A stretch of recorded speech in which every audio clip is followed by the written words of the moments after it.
नमस्कार, उत्तराखंड प्राइम देख रहे हैं आप और आपके साथ मैं हूं कौशल सेठ। बुलेटिन की शुरुआत करेंगे इस वक्त की बड़ी खबर के साथ। देहरादून से ये बड़ी खबर आ रही है, जहां पेट्रोल और डीजल के बढ़े दामों पर सियासत गर्मा गई है। पूर्व सीएम हरीश रावत ने बैलगाड़ी पर बैठकर प्रदर्शन किया है। तस्वीरें हम आपको दिखा रहे हैं। केंद्र और राज्य सरकार के खिलाफ जमकर नारेबाजी की गई है।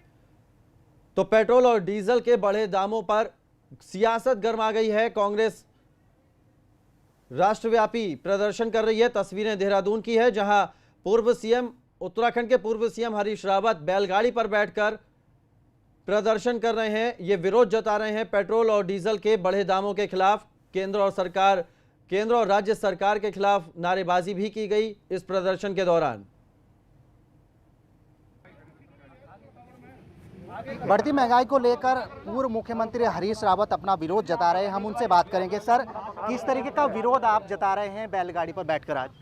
जी, ये पेट्रोल डीजल के दाम जिस तरीके से आसमान पहुंच गए हैं, खाने की चीज़ों के दाम जिस तरीके से, तेल महंगा, दाल महंगी, चावल आटा महंगा, नमक महंगा, कोई चीज़ ऐसी नहीं है जिसके दाम आसमान की तरफ नहीं बढ़ रहे हैं। और अब यातायात भी महंगा हो गया, मतलब आपने दुगने कर दिए किराए। तो ये सब चीज़ों के विरोध में जो है मैंने कहा भगवान शिव के पास जाएंगे और उनसे कहेंगे कि इनको सद्बुद्धि दो, और महाराणा प्रताप से भी कहेंगे कि इनको सद्बुद्धि दो। कितने नंबर देंगे केंद्र सरकार और राज्य सरकार को, क्योंकि लगातार महंगाई बढ़ रही है? ये नंबर देने लायक, ये तो बिल्कुल रवादी साबित हो रहे हैं। ये तो कोरोना की महामारी है, इसलिए हमने जो विरोध है वो बहुत सीमित तरीके से सांकेतिक विरोध रखा है। साफ तौर पर पूर्व मुख्यमंत्री हरीश रावत का कहना है कि लगातार राज्य में हो या केंद्र में हो, लगातार बढ़ती महंगाई के विरोध में आज वो सांकेतिक रूप से अपना विरोध जता रहे हैं। और ये वजह कि बैलगाड़ी पर बैठकर आज पूर्व मुख्यमंत्री हरीश रावत अपना महंगाई के खिलाफ विरोध जता रहे हैं। अपने सहयोगी कैमरामैन क्रिस्टोफर लॉरेंस के साथ विनोद कुमार, एबीपी गंगा, देहरादून। एक और बड़ी खबर का रुख करते हैं। देहरादून से भी ये बड़ी खबर आ रही है, जहां महंगाई के खिलाफ कांग्रेस ने मोर्चा खोला है। तेल के बढ़ते दाम पर कांग्रेस भवन में भी प्रदर्शन किया गया है। तो प्रदेश अध्यक्ष प्रीतम सिंह के नेतृत्व में यह प्रदर्शन हुआ है, जिसमें जमकर राज्य सरकार के खिलाफ नारेबाजी हुई है। बढ़ते घरेलू गैस के दाम और वाहनों के किराए का भी विरोध किया जा रहा है।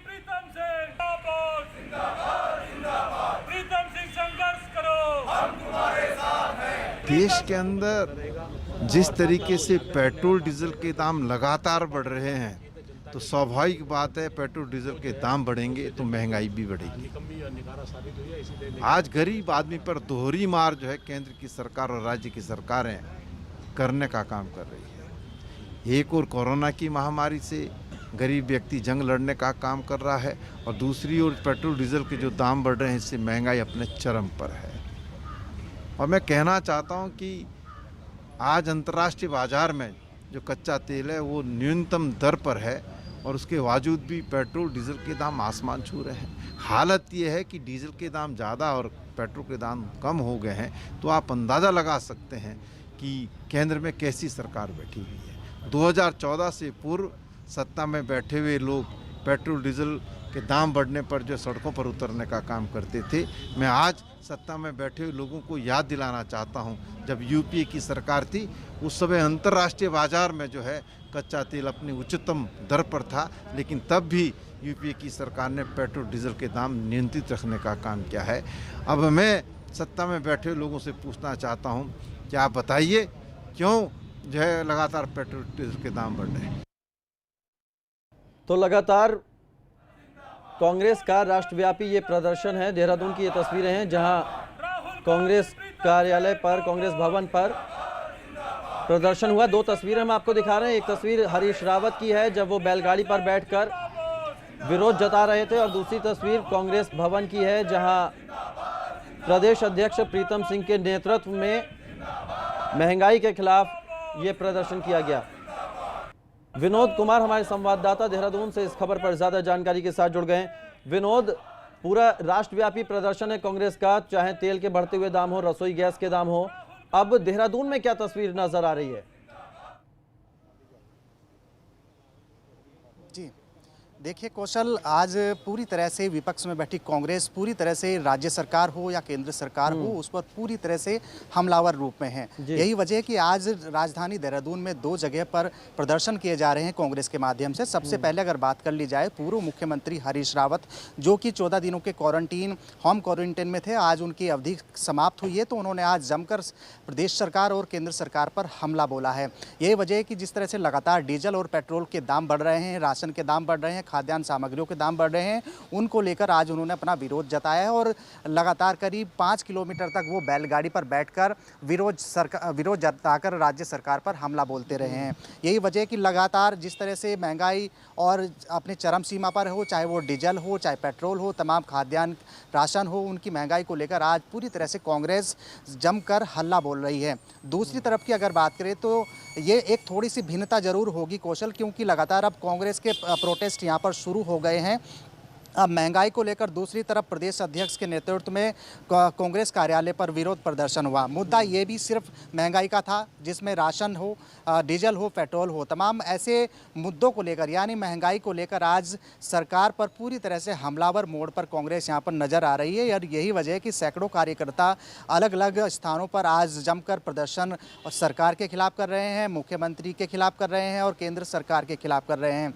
अब यही आलम यही देखा जा रहा है कि जिस तरह से लगातार तस्वीर देहरादून की निकल कर आ रही है, एक तरफ रायपुर क्षेत्र में माफ कीजिएगा पूर्व मुख्यमंत्री हरीश रावत प्रदर्शन कर रहे हैं बैलगाड़ी पर बैठकर, दूसरी तरफ कांग्रेस कार्यालय में प्रदेश अध्यक्ष प्रीतम सिंह की अगुवाई में प्रदर्शन चल रहा है। मुद्दा सिर्फ दोनों का एक है, लेकिन स्थान अलग अलग होंगे। यही वजह देखी है, जो दर्शकों को दिखाई है कि हरीश रावत एक अलग विरोध प्रदर्शन कर रहे हैं, प्रीतम सिंह के उस नेतृत्व में एक अलग प्रदर्शन हो रहा है। क्या एक जगह नहीं हो सकता था, या हरीश रावत भी वहां कांग्रेस भवन में पहुंचे थे, क्या शामिल हुए थे? अगर ऐसा नहीं हुआ तो जिस तरह से कहीं ये गुटबाजी या फिर शक्ति प्रदर्शन तो नहीं था, क्योंकि इस तरह के आरोप उत्तराखंड में कांग्रेस पर लगते रहे हैं।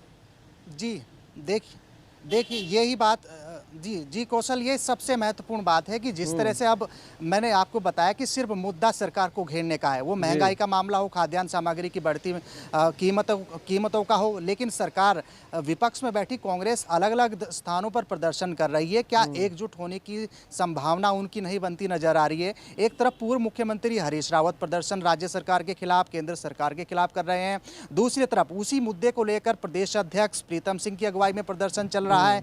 तो क्या ये गुटबाजी सामने साफ तौर पर देखी जा रही है? हरीश रावत गुट के तमाम जितने भी वहाँ कार्यकर्ता थे वो रायपुर क्षेत्र में दिखाई दिए और प्रीतम सिंह के जितने भी कार्यकर्ता थे वो उनके प्रदेश कार्यालय पर दिखाई दिए। मैं आपको बताऊं कौशल, सिर्फ मुद्दा यही है सरकार को घेरने का। इसमें महंगाई से हटके भी अलग इशू हो सकते हैं, लेकिन आप इस गुटबाजी का अंदाज ये देखिए कि एक तरफ रायपुर में पूर्व मुख्यमंत्री हरीश रावत भी नजर आ रही है। अगर केंद्र सरकार और राज्य सरकार के खिलाफ ये विरोध प्रदर्शन हो रहा है तो उत्तराखंड में तो फिलहाल ऐसी तस्वीर है। विनोद, बहुत शुक्रिया, वक्त की कमी है फिलहाल, इस जानकारी के लिए बहुत बहुत शुक्रिया। आगे बढ़ते हैं। चीन से विवाद पर बोले हैं उत्तराखंड कांग्रेस के अध्यक्ष प्रीतम सिंह ने मोदी सरकार पर निशाना साधा है। चीन से विवाद पर प्रीतम सिंह ने मोदी सरकार पर निशाना साधा है। उन्होंने कहा है कि पीएम सच बताएं, चीन कितना अंदर घुसा। तो सच बताने की बजाय कांग्रेस पर आरोप लगा रहे हैं, यह कहना है प्रीतम सिंह का। कांग्रेस प्रदेश अध्यक्ष हैं प्रीतम सिंह, जो चीन के मुद्दे पर मोदी सरकार को घेर रहे हैं। उन्होंने कहा है केंद्र सरकार सेना के मनोबल को बढ़ाए और उन्होंने पूछा है कि चीन के जो सैनिक हैं वो कितना अंदर आए, ये बताएं।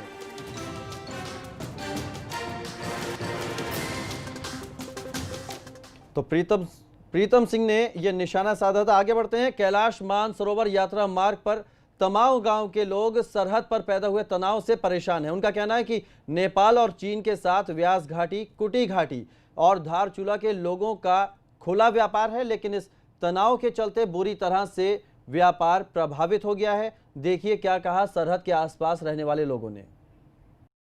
मैं यहाँ ब्यास घाटी के बुधी गांव में हूँ और बुधी गांव से आगे छिया लेक और उसके आगे फिर काला पानी का एरिया शुरू हो जाता है। तो सरहद पर जो नेपाल, चाइना और इंडिया के बीच जो चल रहा है, तो उसके बारे में आपको यहाँ के ग्रामीणों से मुखातिब कराते हैं और उन्हीं से पूछते हैं कि वो क्या उसके बारे में सोचते हैं और किस तरह का फ़र्क पड़ता है। तो आप अपना नाम बताइए। सुनीता रायपुरा। सुनीता, आपको पता है यहाँ क्या हो रहा है? आजकल तो मतलब यहाँ चाइना और उसमें लड़ाई का हो रहा है, इसलिए हमारे गांव में जैसे बहुत वो नुकसान हो रहा है। आप अपना नाम बताइए। धर्मेंद्र राय पर। धर्मेंद्र जी, जी तो आप जानते होंगे किस तरह का तनाव है इस समय। हाँ, आज के माहौल के हिसाब से जैसे आजकल चल रहा है कि आपका ये चाइना से आया हुआ कोरोना महामारी जो चल रहा है कोविड-19, उसको देखते हुए अभी जैसे चाइना हमारा पूरा बॉर्डर बंद हो गया। हम लोग यहाँ बुद्धि गांव के निवासी मतलब है अभी, तो यहाँ हमारा खुद व्यापार चलता था एक्सपोर्ट इंपोर्ट का चाइना में, और मैं खुद तकलाकोट वहाँ व्यापार करता हूँ। 10-12 साल मैंने वहाँ पे व्यापार भी किया है, लेकिन अभी एकदम से ये महामारी चलने के कारण से आपका ये बिल्कुल बॉर्डर बंद हो चुका है। और जो सरहद पर तनाव हो रहा है, ये तनाव तो अब क्या कहे कि देश दुनिया का अलग अलग है अपना अपना, कि बॉर्डर क्षेत्रों में कोई चाइना इंडिया की ओर अपने सीमांत क्षेत्र को बढ़ा के उनको दबाने की कोशिश कर रहा है। इस वजह से भी हमारे यहाँ पे काफ़ी हलचल चल रहा है। यात्रा भी रुक गई है, कैलाश मानसरोवर यात्रा भी रुक गई है, और इधर ये तनाव। जी सर, मेरा नाम भास्कर है भास्कर जी बताइए। जी, ये है अभी हमारे ये तनाव से कैलाश मानसरोवर यात्रा रुकी पड़ी है। तो यहाँ हमारे इससे कैलाश मानसरोवर से हमारे यहाँ रोज़गार की बहुत वो थी, तो अभी रोज़गार की बहुत किल्लत हो रखी है यहाँ। नेपाल को क्या दिक्कत है हमसे? नेपाल तो हमारा बेटी बहू का रिश्ता वाला देश है, तो इससे नेपाल ऐसे रिश्ता नहीं, दुश्मनी नहीं करना चाहिए। हमें इससे थोड़ा ऑब्जेक्शन है ज़्यादा। देखिए, ग्रामीणों की राय आपने सुनी, और वो किस तरह से चाहते हैं कि रिश्तों में खटास नहीं होनी चाहिए, रिश्ते अच्छे होने चाहिए, व्यापार भी चलेगा तभी चलेगा जब सरहद पर अमन चैन होगा। लेकिन चाइना के छल पर नेपाल जिस तरह से आगे बढ़ रहा है, नेपाल की इस तरह हिमाकत बढ़ रही है, तो वो एक निंदनीय है, और ग्रामीण लोग उसे इस तरह से सोचते हैं कि ये सब चीज़ें नहीं होनी चाहिए और नेपाल को पुरानी मित्रता निभानी चाहिए। अभी मैं आपको कुछ और चीज़ें दिखाता हूँ, तो आप ज़रा इधर से हटिए ज़रा। तो ये जो इधर ये पूरी वैली है, ये पूरी वैली आगे चली जाती है छिया लेक, गुंजी और काला पानी, और एक तरफ दूसरी घाटी होती है कोटी। तो ये पूरा इलाका, इसमें कई जो घाटियाँ हैं, ये व्यास घाटी, कोटी घाटी, ये बुद्धि घाटी, तो इनमें कीड़ा जड़ी जिसको हम यारसा गांबू बोलते हैं, तो उसकी कल्टीवेशन होती है। वो एक कुदरती जड़ी बूटी है, और जिसको पूरे देश दुनिया में मतलब पोरस शक्ति के तौर पर भी प्रयोग किया जाता है। बहुत सारी दवाइयों में उसका यूज होता है। और ये जानकर आपको हैरानी होगी कि इस कीड़ा जड़ी को चीन 22 लाख रुपए किलो तक भी खरीदता है। इसके इतने गुण हैं, और बहुत सारी चीज़ों में इसका इस तरह से उपयोग होता है कि इसकी इतनी महंगी होने के बावजूद चाइना वाया नेपाल यहाँ के किसानों से, यहाँ के खेती करने वालों से उसको खरीद कर ले जाता है, और चाइना उसको सिंगापुर जैसे देशों में आगे निर्यात कर देता है ताकि उसको बहुत ज़्यादा पैसा मिले। अगर 22 लाख रुपए, 20 लाख रुपए, 15 लाख रुपए किलो की कोई जड़ी बूटी हमारे यहाँ हमारी घाटियों में हो रही है, और उसको चाइना खरीद के ले जा रहा है, और चाइना का उस पर एक बड़ा स्टेक लगा है। चाइना में भी ये होती है और नेपाल में भी होती है, लेकिन वो हमारे मैक्सिमम जड़ी बूटी, कीड़ा जड़ी जो हमारे यहाँ से चाइना खरीद कर ले जाता है। तो चाइना को भी इस जो तनाव इसने पैदा कर दिया है, तो वो उसको भी भारी पड़ने वाला है, उसको भी आर्थिक तौर पर एक बड़ा नुकसान होने वाला है। और ये सड़क जो आप टूटी हुई सड़क देख रहे हैं, ये टूटी हुई सड़क ये लीपू लेक और काला पानी तक जाएगी। चाइना को बेसिकली इसी सड़क से सबसे ज़्यादा परेशानी हुई कि ये सड़क आखिर भारत काला पानी तक, लीपू लेक और लीपू दर्रे तक कैसे पहुंचा सकता है, क्योंकि उसने अपनी सड़कें बिल्कुल हमारे बॉर्डर तक बना दी हैं। उसको दर्द केवल इसी बात का था, इसी बात की पीड़ा हो रही है कि ये सड़क भारत आखिर क्यों बना रहा है। तो उसी दर्द की वजह से उसने नेपाल को उकसाना शुरू किया, और लद्दाख में हमारे सिपाहियों के साथ जो किया वो सबके सामने है। अपने सहयोगी कैमरामैन प्रमोद वाजपेयी के साथ बुद्धि गांव से एबीपी गंगा के लिए अजीत सिंह राठी। और देहरादून से इस वक्त एक बहुत बड़ी खबर आ रही है। पर्यटन मंत्री सतपाल महाराज ने कोरोना से जंग जीत ली है। बड़ी खबर आपको देहरादून से बता रहे हैं। पर्यटन मंत्री सतपाल महाराज ने कोरोना से जंग जीत ली है। कोरोना मुक्त हुए हैं सतपाल महाराज और उनका परिवार। 17 दिन से अस्पताल में भर्ती थे सतपाल महाराज। 14 दिन का होम क्वारंटीन का समय भी पूरा हो गया। आपको बता दें कि कैबिनेट मंत्री सतपाल महाराज और उनके स्टाफ के 22 लोग कोरोना पॉजिटिव मिले थे। सभी को एम्स ऋषिकेश में भर्ती किया गया था, जहां महाराज और उनकी पत्नी समेत अन्य परिजनों को 17 दिन तक इलाज किया गया। इसके बाद सभी को 14 दिन के लिए होम क्वारंटीन किया गया। विनोद हमारे संवाददाता इस खबर पर ज्यादा जानकारी के साथ जुड़ गए हैं। विनोद, ये एक बहुत बड़ी खबर है कि पर्यटन मंत्री सतपाल महाराज और उनके जो 22 लोग थे, उनकी पत्नी समेत सभी कोरोना पॉजिटिव निगेटिव हो गए हैं, सभी ठीक हो गए हैं। देखिए, राहत की खबर जरूर है सतपाल महाराज के लिए और उनके परिवार के लिए। जब वो कोरोना पॉजिटिव आए थे तो करीब 22 लोग ऐसे थे, वो भी उनके साथ में पॉजिटिव पाए गए थे। आनंद फानंद में उनको ऋषिकेश एम्स में भर्ती कराया था, लंबा इलाज चला, करीब आज 17 दिन से ज्यादा हो गए हैं। अब पूरी तरह से जितने भी लोग थे और सतपाल महाराज और उनका परिवार, उनकी सबकी रिपोर्ट अब बारी बारी से नेगेटिव आ चुकी है। तो ये राहत की खबर जरूर है सतपाल महाराज और उनके परिवार के लिए। वहीं उन्होंने साफ तौर पर जानकारी भी दी है कि पूरी तरह से उनका परिवार कोरोना मुक्त हो गया है। और जिस तरह से लगातार उत्तराखंड में कोरोना मरीजों की संख्या में इजाफा होता जा रहा है और जैसे ही सतपाल महाराज कोरोना पॉजिटिव पाए गए थे तो पूरी तरह से उत्तराखंड की राजनीति यानी त्रिवेंद्र सरकार की कैबिनेट बैठक पर भी संकट के बादल मंडराने लगे थे। और यही वजह कि अब पूरी तरह से सतपाल महाराज और उनका परिवार ठीक हो गया है। कोरोना से उन्होंने जंग जीती है। उन्होंने साफ तौर पर जानकारी दी है, अपने कहा कि पूरी तरह से मेरा परिवार और जितने भी लोग मेरे कर्मचारी थे, अधिकारी थे, पूर्ण रूप से कोरोना काल से निपटकर इस जंग से जीतकर वापस आ चुके हैं। बिल्कुल, बहुत शुक्रिया विनोद आपका। तो एक राहत भरी खबर है, सतपाल महाराज और उनकी धर्मपत्नी समेत जो 22 लोग थे वो कोरोना से जंग जीत चुके हैं। जोशीमठ से एक बड़ी खबर आ रही है, जहां बद्रीनाथ नेशनल हाईवे 58 पर लैंडस्लाइड हुआ है।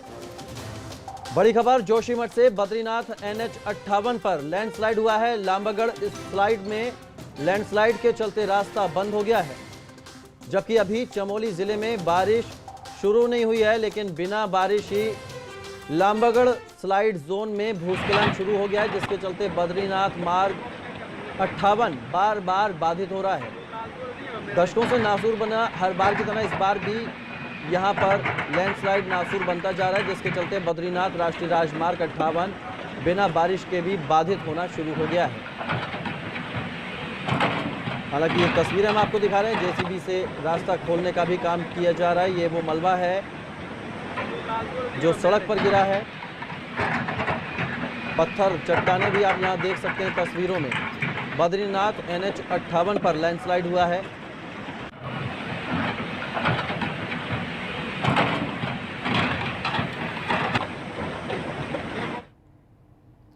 काशीपुर के माता मंदिर रोड पर मां शीतला देवी के मंदिर के बाहर महिलाओं की काफी भीड़ देखने को मिली। यहां सुबह से ही महिलाएं अपने आराध्य देवी की पूजा के लिए लंबी लंबी कतारों में दिखाई दी।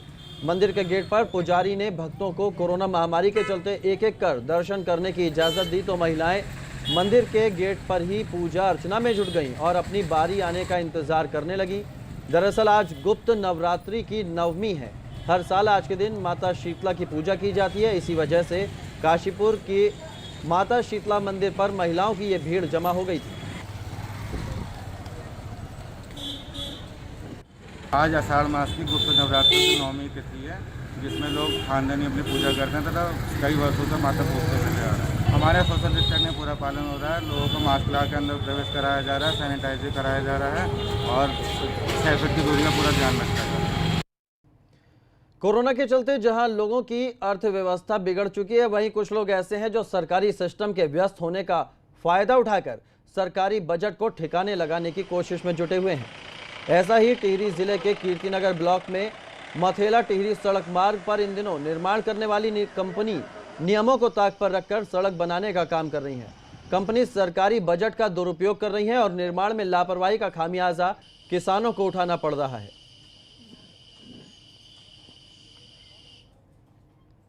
एक छोटे से ब्रेक के लिए रुक रहे हैं, फौरन वापस लौटते हैं।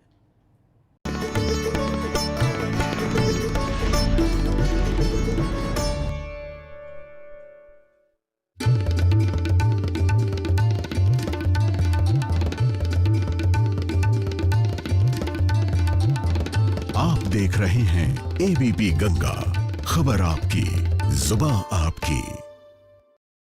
हमें नाज है डॉक्टर्स पर, जो हमारे लिए हर पल तैयार रहते हैं, जिनके दरवाजे सबके लिए हमेशा खुले रहते हैं। लड़ते हैं वो हर बीमारी से बिना थके, बिना रुके, किसी योद्धा की तरह। अगर आप भी अपने डॉक्टर को कहना चाहते हैं थैंक यू, तो अपना एक वीडियो बनाइए, उसे अपने फेसबुक अकाउंट या ट्विटर अकाउंट या फिर शेयर चैट अकाउंट पर डालें। #ABP गंगा देवदूत जरूर लगाएं। तो आइए हम सब मिलकर अपने देवदूतों को सलाम करते हैं।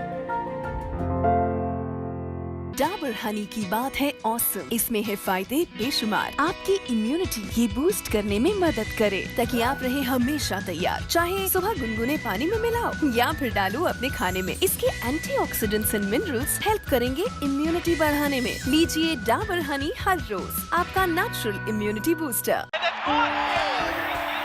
सिगरेट की तलब तो उठेगी, उसे कंट्रोल करो निकोटेक्स के साथ। WHO की मानो, सिगरेट छोड़ो, कोरोना वायरस से बचो। हमें यकीन है आप पे। निकोटेक्स। हस्बैंड क्या करते हैं? लड़ते हैं। फौजी हैं? नहीं। पहलवान? नहीं। गुंडा? फ्री फायर खेलते हैं MPL पे। Free fire? MPL ऐप पे खेलो, हर गेम में जीतो। डाउनलोड करो MPL.live से। MPL। टिफिन घर पे। गार्ड भैया के लिए। उन्हें और कोई हेल्प चाहिए तो बता दे। गार्ड भैया अपनी फैमिली को बहुत मिस कर रहे हैं। तो उनका मोबाइल रिचार्ज करा दे अपने Amazon से। कुछ जरूरी, कुछ हम सबकी जिम्मेदारी। रिचार्ज और बिल पेमेंट के लिए है Amazon। कोरोना वायरस या सामान्य सेहत से जुड़ी डॉक्टरी सलाह चाहते हैं? स्टार हेल्थ इंश्योरेंस पेश करता है फ्री टेलीमेडिकल कंसल्टेशन विशेषज्ञ डॉक्टरों के साथ, सदैव आपकी सेवा में।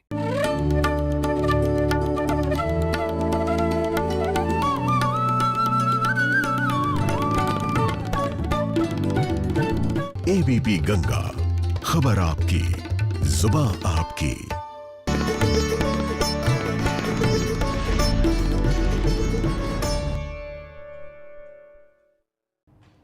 ब्रेक के बाद स्वागत है आपका। श्रीनगर गढ़वाल में राजकीय मेडिकल कॉलेज के आवासीय परिसर में रहने वाले सभी कर्मचारियों को सफाई के लिए दिए जाने वाले यूजर चार्ज का भुगतान करना पड़ेगा। कॉलेज ने इस संबंध में आदेश जारी करते हुए 10 महीने का यूजर चार्जेस जमा करने का फरमान दिया है और अगर नहीं जमा कराया जाता है तो उनका जून महीने का वेतन रोक दिया जाएगा। दरअसल मेडिकल कॉलेज के कैंपस के अंदर नगर पालिका की तरफ से साफ सफाई करवाई जाती है। पिछले कुछ समय से कैंपस में सफाई ठीक से नहीं हो रही थी, जिस पर कॉलेज प्रशासन ने पालिका को पत्र भेजा है। जवाब में पालिका का कहना है कि मेडिकल कॉलेज के कुछ कर्मचारी यूजर चार्जेस नहीं दे रहे हैं, जिसके चलते सफाई पर असर पड़ा है। आपका हिमाचल कौन सा डिस्ट्रिक्ट है? नगर पालिका से एक लेटर आई थी क्योंकि जो भी हर एक जो भी फ्लैट है या जो भी अंदर जो निवास कर रहे हैं सबको ₹1 पर डे यानी कि 30 रुपये प्रति माह के हिसाब से उनको ये देना है। ये जितने भी लोग अंदर रह रहे हैं वो सबको को देना है, क्योंकि यहाँ पर जो भी ये चार्ज है नगर पालिका का चार्ज है और बहुत दिनों से कुछ लोग ये जो है सो नहीं दिए थे, तो जो नहीं दिए थे तो जो उनको 10 माह के एक साथ देना पड़ रहा है। उधम सिंह नगर के सीमांत क्षेत्र खटीमा में तहसीलदार ने खसरा नाला के पास मुख्य बाजार में कराए जा रहे अवैध निर्माण को रुकवा दिया। शहर के एक व्यापारी की ओर से अवैध रूप से दुकानों का निर्माण कराया जा रहा था, जिसकी सूचना पर मौके पर पहुंचे तहसीलदार यूसुफ अली ने जब व्यापारी से दुकानों के निर्माण का विकास प्राधिकरण की अनुमति वाला कागज मांगा तो व्यापारी ने कागज देने की जगह उल्टा तहसीलदार से नोकझोंक शुरू कर दी, जिससे तहसीलदार ने तुरंत दुकानों का अवैध निर्माण कार्य रुकवा दिया।